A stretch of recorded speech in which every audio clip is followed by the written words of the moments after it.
son. So we had to lighten them up a little bit. You remember him, Nana? And she's always shy. Yeah, very shy. Batula. Batula. అమ్మక్కడే ఉందా? అమ్మ ఎంత బాగుంది. అమ్మ ఎంత బాగుంది. అప్పా ఇది శృంగారపాడు, ఇది హౌస్, ఇది పొలాలు, చెట్లు అన్న. తర్వాత ఇది అవుట్ వెనకాల గాలి స్థలం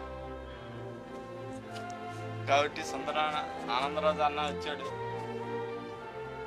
వచ్చి రావడం జరిగింది, చూసి సంతోషపడ్డాడు. చాలా నేను అంత బాగుంటుందని చూస్తే బాగుంటుంది అనుకుంటున్నాను. అంటే మీరు వచ్చినప్పుడు కలవడం హ్యాపీగా ఫీల్ అవుతుంది కాబట్టి మీరు హ్యాపీగా ఉండాలని, నిజంగా ఉండాలని దేవుడు ఇంకా అభివృద్ధి చేయాలని దేవుడు చెప్పాలి. అబ్బా మీకోసం ప్రార్థన చేస్తాను, నా కోసం మీరు ప్రార్థన చేయండి. ఇంకా భవిష్యత్తు కోసం, మా భార్య కోసం ప్రార్థిస్తే గొప్పగా జరుగుతుందని దేవుడు చూపిస్తున్న మాటలు.